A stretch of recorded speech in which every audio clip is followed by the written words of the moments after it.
Hello, everybody. My name is Black Inferno. And if you can't tell right now, it's night. Well, I mean, you can tell. The fact that my room's like a very dark blue, and the fact that we're about to watch a true scary compilation, that for all people who know this, I do not mess with scary stuff at all. I don't like scary shit. I don't like horror shit. I don't like none of that. I like funny stuff. So, for tonight, or today or wherever you are in this world right now, I'm going to be doing this for your enjoyment. You can barely see my face right now, so I'm going to turn up never mind. The brightness is up to high. The brightness is as high as it is. So if you can't see my face, make do. If you like the video, make sure to like and subscribe and comment down below. If you want to watch more of these videos of me scaring myself shitless, put more videos down below for me to react to these scary stories. Because I'm telling you, man, I do not with it. Let's get it.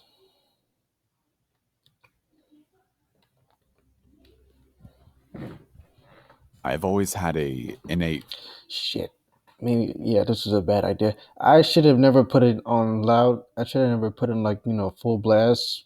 Because I know there's going to be like a jump scare in this. But I'm really hoping there's not. fear of the night. Not so much the dark, but the night itself. As a child, my imagination was overcome with stories of creatures that come alive at night and the safety offered by a house and light. I never had anything to base this fear on until a night when I decided to go with a buddy of mine to a baseball game and got stuck at a light at 2 a.m. after dropping him off at home. Of course, that night, the game went into extra innings, and so I didn't get a chance to drop my friend off back home until Is that Simpson's house? What? That's kind of making me feel a little better. well after 1 a.m. Everything was fine on the way home until I hit a light right before the street that led to my house. It was a T junction, and I was turning left. The light is one of Mm-hmm. those that you think is broken until it finally turns green right when you finally decide to just run it. So, of course, I pulled up right as the light turned red. I would have just run the light, seeing as no one was there and it was closing in on 2 a.m. on a school night. But earlier that week, I had heard the phrase, character is what you do when no one is looking, and for whatever reason, that was the night I decided to prove to myself that I was a man of character. Big mistake. I Man of character, huh? It's midnight. You stop at a red light, and you think you're a man just because of that? You know what? I'm not gonna judge. I'm gonna watch the video, and I'm pretty much gonna scare myself shitless. Enjoy. pulled to a stop at the light, feeling good about myself, bordering on self righteous, when I happened to look out of my window to my left and noticed a lady sitting all alone on a bus bench. That's the We made lady? brief eye contact, and I quickly looked away. Yes, you did the But right it was thing. too late. I could see movement out of my peripheral vision and Oh, knew hell she was no. coming my No. way. I looked out the window and noticed she was carrying a bag. I quickly checked that my doors were locked and that all my windows were up. I Yes. then moved my right foot above the accelerator just in case and braced myself for what was to come. I was hoping it would just be an awkward exchange and was praying for a quick light change before she reached me Come so on, I could hurry up, just get out of man. there. But I knew there was a slim chance of that. She walked right up to my window, put down her bag, and began to tap on my window. Oh, hell no. I No. nervously looked up at her and she mentioned for me to put my window down. I had automatic windows, so I just imagined pushing too hard on the window button and that thing just coming all the way down. So I took a deep breath and lightly flicked it with my finger. The window moved microscopically down, but she didn't seem to notice or care. She then leaned in and began to talk. She said, My boyfriend beat me up. I have a friend who lives down the street. Can you give me a ride? I should stop and give you a brief physical description of the bag lady. She was small and skinny. You can't tell right now, but my heart's beating like a drum right now. I'm starting to cringe up right now, man. Like, my hands are up, like they're balling right now. It feels like I'm about to punch this chick in the face. And this is something I never do in my life. Right now, I'm like cringing up more than anything in my life. I can feel like a chill going down my spine all the way down to my feet. This is not funny. Kind of a indeterminate age. Come on. She was either in her mid-20s and had lived a hard 20-plus years on the street, She's like or she 40. was 60-something years old who had lived a moderately hard life on the street. All that to say, just by looking at her, there was no way to verify her story. She looked beat up by life, not just by a boyfriend. But there was something about her delivery. It was robotic. It seemed practiced. She was disconnected for the moment. That made my skin crawl. And after a brief, maybe about a second debate on whether I should do it, I told her that I had to get home and that I couldn't give her a ride. After my first refusal, she leaned in closer and said the same thing again. My boyfriend beat me up. I have a friend who lives down the street. Can you give me a ride? No. This time, I felt more confident when I declined to give her a ride and told her I had a curfew and had to get home. She leaned in a third time and began her statement again. My boyfriend beat me up. At this point, the light changed and I slowly lifted my foot off the brake and started slowly Yes. walking forward and began muttering an apology. She didn't move. She just looked at the light, looked down at me, leaned in closer, and said 5 words that have haunted me ever since. You made the right decision. Then she picked up her bag and walked back towards the bench. I peeled out of the intersection and cried and screamed all the way home. I have no idea what she planned to do, or if there were more people waiting to... Nah, this is not funny anymore, man. I can actually feel a chill down my spine, man. This is only like 5 minutes? No! This is what you do. You tell us, sorry, I can't help you. If there's a red light, you see no cops, you punch on the gas as fast as you can and get home. Lock the doors, grab a gun if you got one, and wait until it's day. That's what I'm gonna do. That's what I would have done. But nah, he did a dumbass thing, think he's all high and mighty, and think this was a good idea. Okay. I'm so glad there was some jump scares in this. I just hope this doesn't happen, like, in the whole situation of me watching this, because I can't take this. Jump in my car from the bushes had I moved to let her in. But that encounter has haunted me ever since, and has confirmed in my mind that nothing good happens after dark. I can still feel a chill down my spine, and I'm not even talking about the coals. Like a literal chill. On an equestrian team throughout middle school with about 9 Ed, other girls. sorry. My coach's name was Deborah, and one of the most awesome things about Deborah was that she'd always take our teams on reward trips or events. Trips included outings such as movies, water park dates, or just barn sleepovers. This particular trip was a trail ride overnight. We were ecstatic as trail overnights were only a summer thing, and it was one of the first ones of the year. Basically, a trail overnight was a weekend that we would go on a 3-day-long trail ride. We'd pack a bag or two, meet up on Friday morning at the stable, load up our horses, and You gotta decline that, because I'm not doing no goddamn midnight riding on a horse, which we both know it can lead me to getting lost in the woods. That's just common sense. If I was in a situation like that, I would just dip the horse, I would leave, go home, and be safe in my own home. I'm not doing this. Ooh. bags into the 3 trailers and be on our way. That was exactly how it happened this particular trip.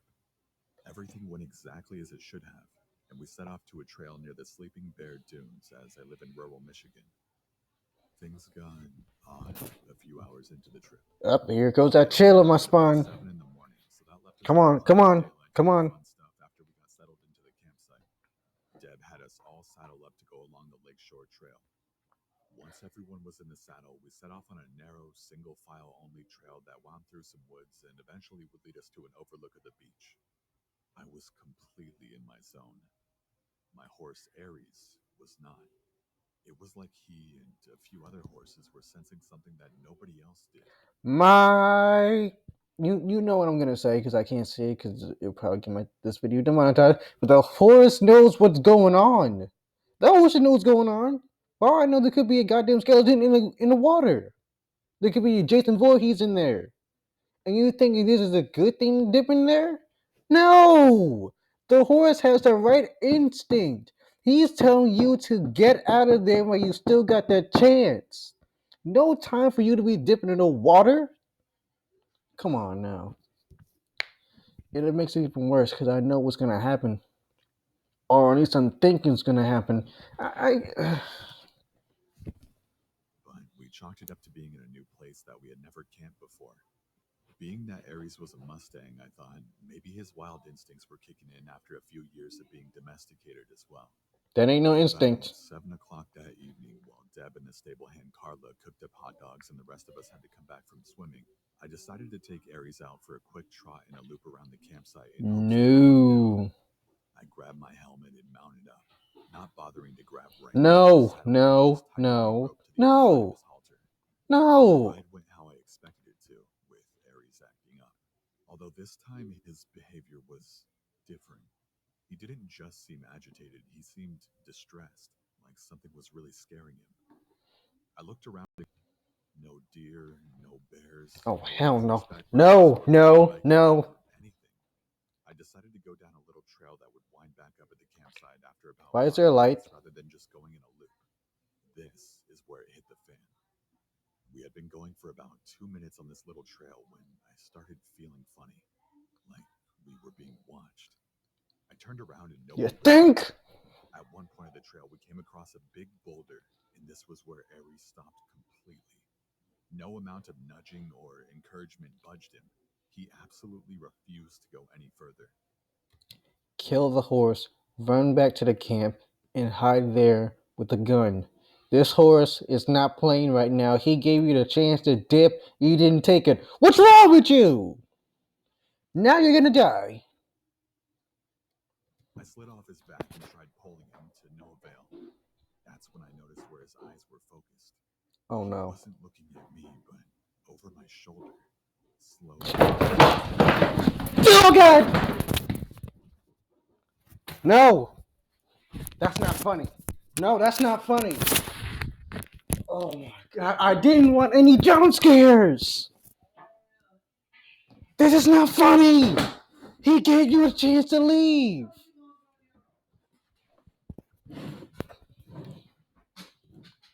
Okay. Okay. Okay. Okay. I can do this. I can do this. Come on. Come on. Come on. Come on. Come on. Come on. It was obviously No. No. No. This is not okay. nothing. This is not okay. Something in his hand though. A walking stick, maybe. That's not a walking I stick. didn't want to bother him or go near him as his presence had given me the creeps. I whispered to Aries that we were going back and slowly climbed on.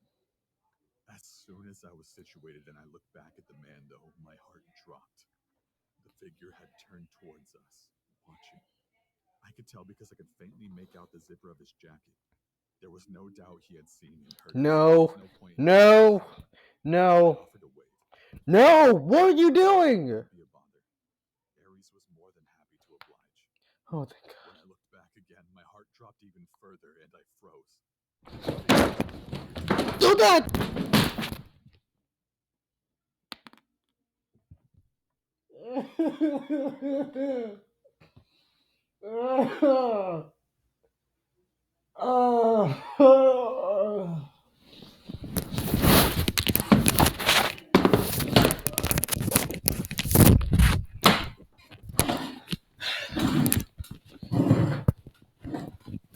Look, you may think I'm acting right now. No, I'm actually not. I got chill down my spine. I'm freaking up right now. I can't take this.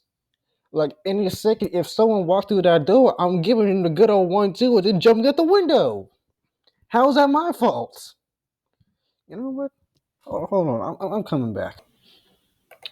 Okay, I came back with my little brother, and unlike him, he's not scared. He's not afraid of scary stuff. Me, on the other hand, I'm into the bitch. So we're gonna watch the video together, so you The can help man me was out. chasing us, running at full speed. I saw what was in his hand, a machete. Oh It hell couldn't no! be, but it sure looked like some kind of weapon. I said Aries' name Yes. loudly in fear. Yes. He knew what I wanted. Yes. Into Why overdrive does as she the man have had a caught up to horse? about I don't 10 know, yards away man, from but us. Mustangs are fast, and Aries Yes. is no exception. Just like It the made hanging on without a car. saddle a bit difficult, but I somehow knew that if I fell, my life was over. And just my luck, I did fall. Ares had put some distance between us and the man to where I could no longer hear or see him. Oh, But it didn't take long for the machete guy to Booga come within booga. hearing range. Booga The booga. man came up over the hill of the trail and spotted me immediately. I knew I was doomed. The man started towards me, and before I could bolt, I heard the thundering sound No, of hoofs. I'm not acting right The now. man, although I couldn't see his face beneath the hood of his jacket, I could tell he was looking behind me. I turned to and had to dive out of the way. Ares was speeding towards the man in like a freight train. I couldn't believe what I saw. Before the guy could dive out of the way, Ares struck him with full force and trampled him, Yes. making the guy yell out. Thug life. Thug life. I respect that horse right there. Wait. Wait. Just don't think about it. I'm too scared, man. Don't think about it being scary, Tony. Damn. He has a point. Excuse me.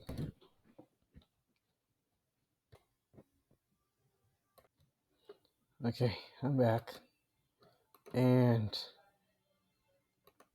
I got some chocolates. Food always helps me concentrate sometimes. This is just because I'm hungry.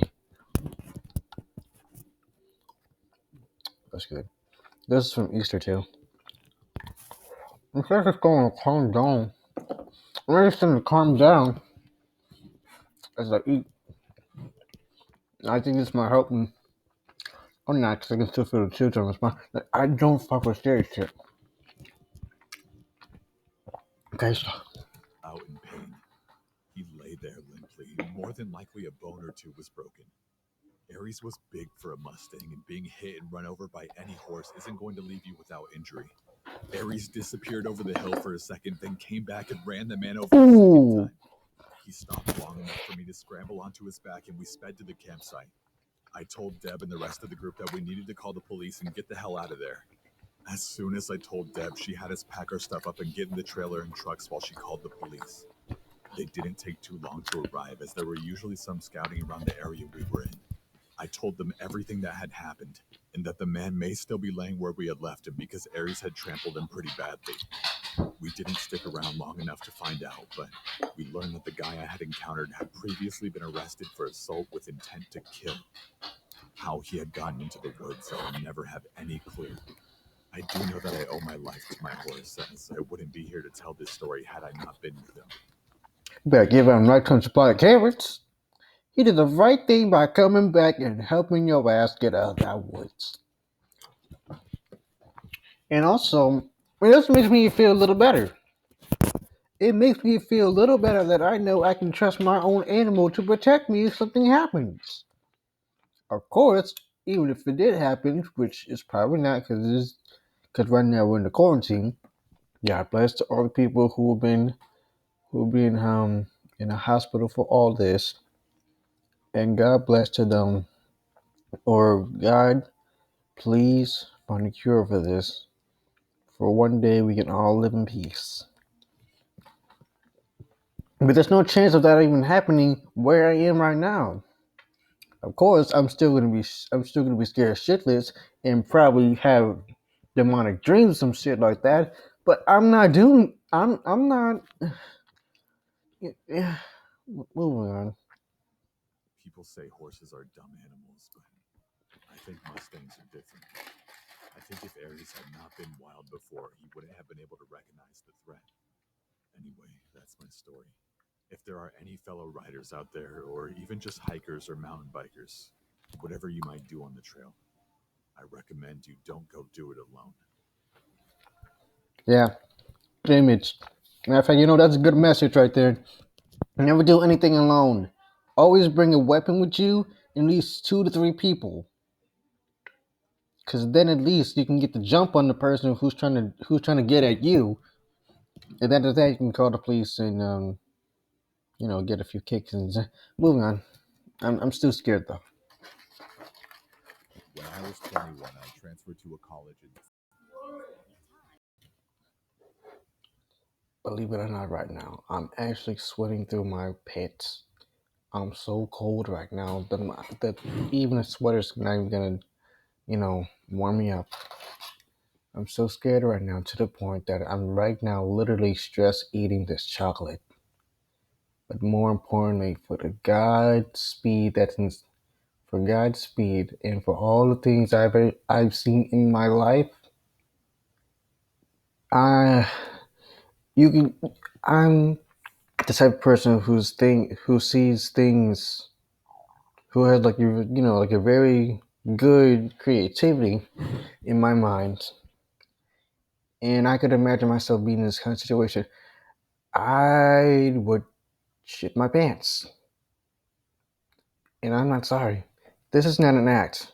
I'm just saying this for the last time. I'm literally scared right now. Like I'm not even joking. Like my whole body is cold to the point that I can't even get up.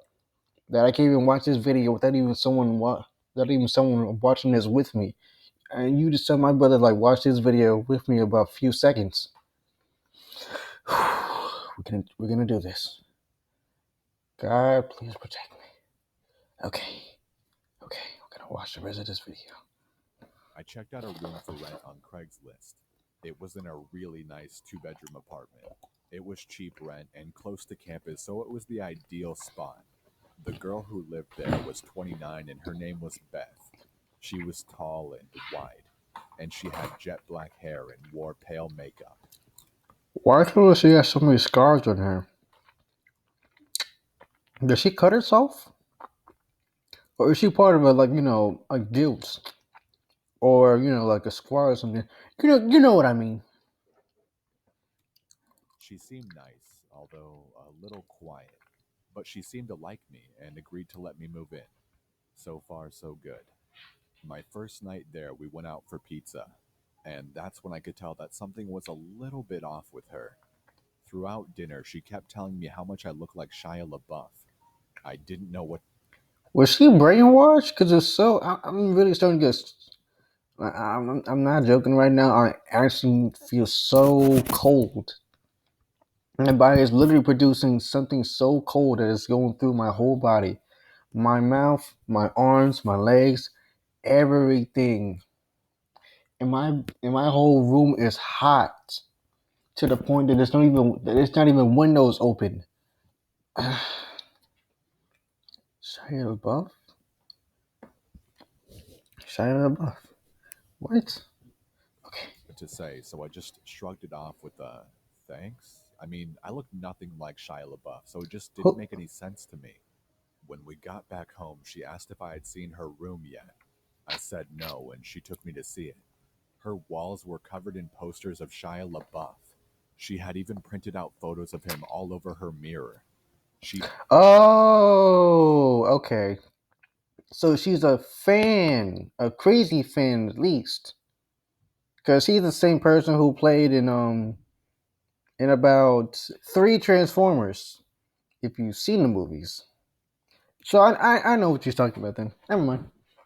But it does kind of scare me though that she has all of this, her photos, everything, his photos, his DVDs, his for God knows it must be like a piece of gum that he threw in the garbage that she picked up, all that stuff.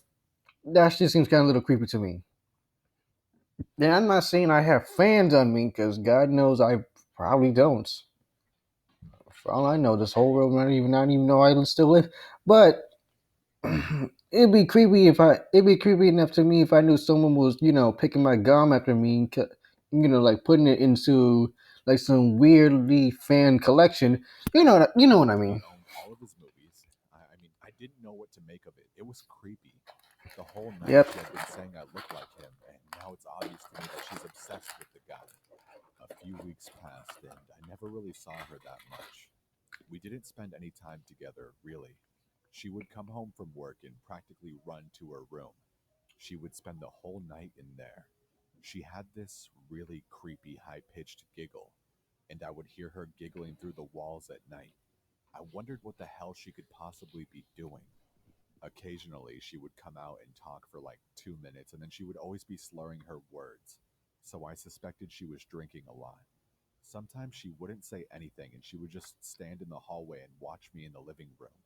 I would turn and see her and be surprised and say something like, "Hello, Beth." And then there would be this long, awkward pause, and she would just give out her creepy, high pitched giggle. It was uncomfortable being around her. She gave me the chills. One night, I woke up at around 2 a.m. because I heard what sounded like the front door being unlocked. I came out of my bedroom and all the lights were off, but I could still see Beth standing at the front door. She had her face against it, and she was turning the lock back and forth over and over again. And every time she turned the bolt, she mumbled my name.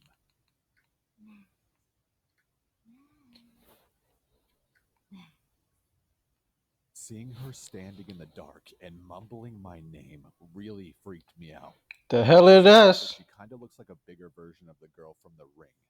I just quietly went back to my room and tried to sleep. Lock the doors. I was watching Gladiator and she stumbled out of her room and turned on the living room light, forcing me to pause the movie, which was annoying. She then asked me if I wanted to hear about her ex-boyfriend.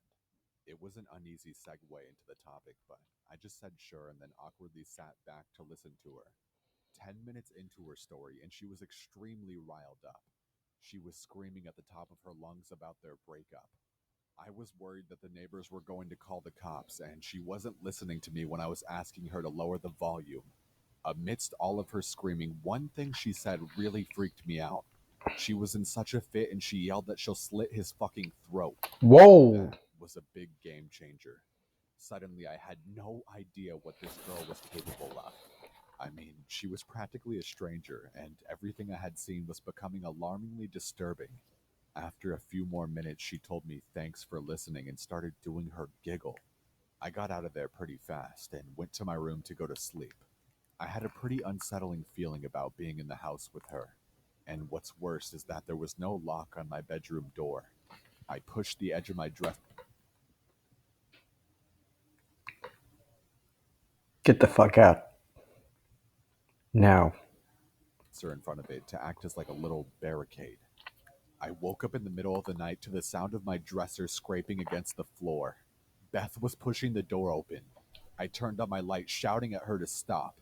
I could see her through the Oh, hell no. She was so drunk and had this insane clothes and yelled at her to go to bed. I could hear her walk back to her room, but I couldn't fall back asleep. The next morning, when I went out into the hallway, my heart dropped. I saw that one of her steak knives was on the floor by my door. I got goosebumps all over my arms. All I could think about was her saying she would slit that guy's throat. I confronted her about it, and she said she didn't remember trying to push my door open. She said she didn't even remember telling me about her ex. I had enough. My lease was month to month, so I found a new spot and moved out. About a month after I moved out, she contacted me. I was at the movies and my phone was off. When I got out, I turned my phone on. And to my shock, I received 40 plus text messages that she had sent me over the past 2 hours. They were all just insane texts that ranged from everything between, "Hi, how are you?" to, "I fucking hate you." It was insane. I didn't respond, and I never heard from her again. I always wonder, if I hadn't set my dresser in front of my door, would she have quietly crept into my room and slit my throat? It freaks me out.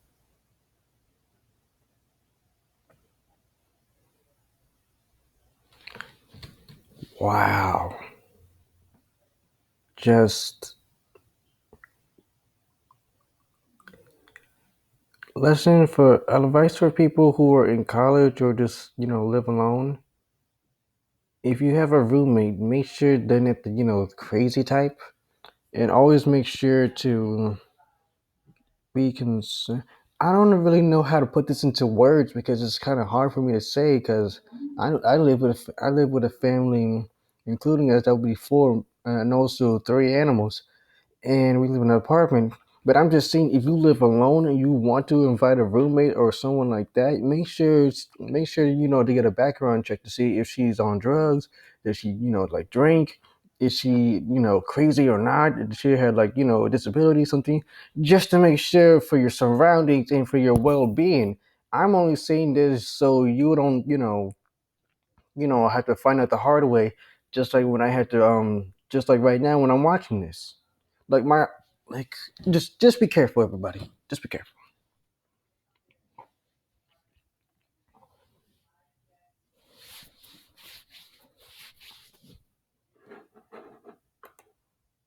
And I, It's still pretty obvious that I'm biologically female. I have short hair and I wear guy clothes, but I have a very unmistakably female face. wait, what?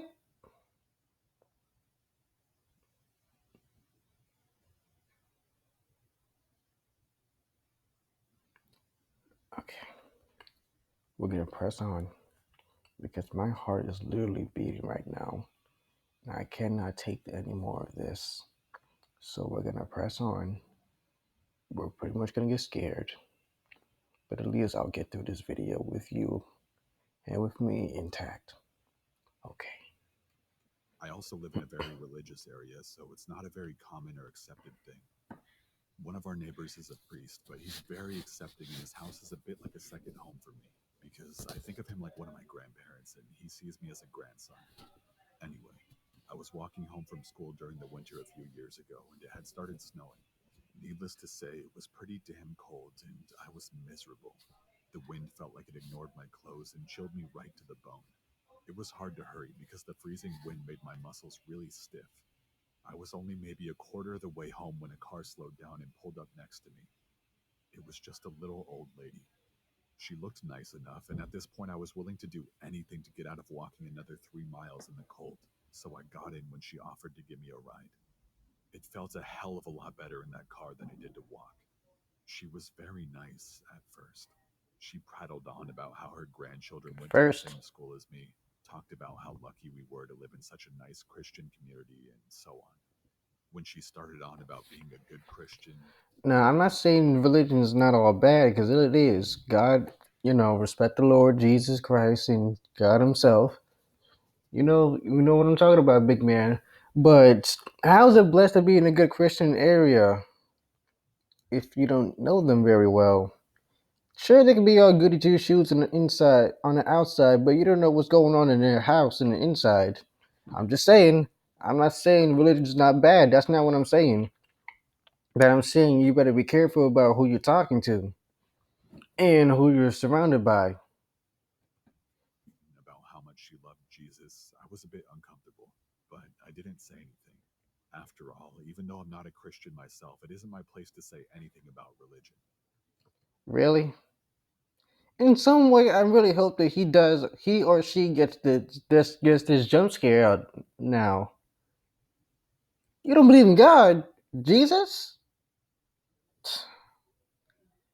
Well, people are people. Believe what you believe and all that. She'd just been nice enough to give me a ride, so I didn't want to offend her. When she started talking about Leviticus, that's when I knew I had messed up by getting into her car. She started going on and on about gay people and how they're just confused, how man should not lay with man, and so on. We were getting close to where I was going to have her drop me off. When I mentioned that she could drop me off there, she looked over at me and didn't say anything. She didn't slow down either. I was starting to get nervous. We passed the point I'd told her about. I looked over at her and said something along the lines of, "You can let me out here." She gripped the steering wheel really hard and said, I can't let you out. You need me. I asked her what the hell she was talking about, and she turned to me. Your short hair. I knew I needed to help you when I saw it. You're a sick girl. You need to let go of the demon inside you. I tried to cast aside the discomfort of being called a girl and stumbled out something about just liking short hair, having a boyfriend, anything that would make me seem a little bit more innocent in her eyes. But it didn't look like she believed me. I wanted to cry as I watched the drop-off point get further and further away. I begged her to let me out, promised that I would go to church, repent my sins, as long as she let me out and let me go home to my family. She screamed at me that she hated dykes and that she was going to call her son to help her, quote, fix me. At that point, I knew I needed to get out. I grabbed the handle and unlocked the door. only to feel my hopes sink as the electric lock kicked in and relocked it. She was still screeching about how I just needed to be with a man and it would fix me. That What? She's trying to rape her. She's trying to rape her with her son? No. accepting God's truth would fix me. It might sound ridiculous to be What do you mean you don't accept thanks? There's still people. Come on, fam. Let's let her out the car. afraid of an old Christian lady, but I was terrified. I was so scared of what would happen if I didn't get out. I took my chance and rolled down the window as fast as I could and made a jump for it. I landed on a pile of rocks and my breath was knocked out of me. I could hardly move. Everything in my body hurt horribly, but I knew I needed to get out of Dodge before she decided to come back. I got up and limped into my neighborhood. As soon as I came to that old priest's house, I snapped out of the stupor I was in and was hysterical. I banged wildly on the door until he let me in, and I cried uncontrollably while he called the police. I was taken to the hospital after I told the police what had happened. The jump from that car broke my femur in 4 places and cracked both my knees. It amazed doctors that I was able to make it to the priest's house in the condition that I was in.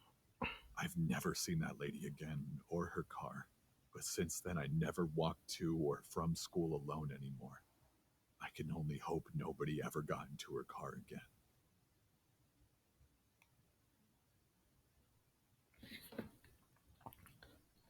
This is actually a good lesson. Never get in the car with strangers.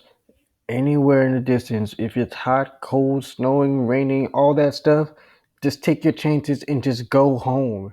There's no point in you getting inside of a stranger's car where you don't even know where they're taking you. That's just common sense. Okay, we're gonna do one more story because I can't take this anymore.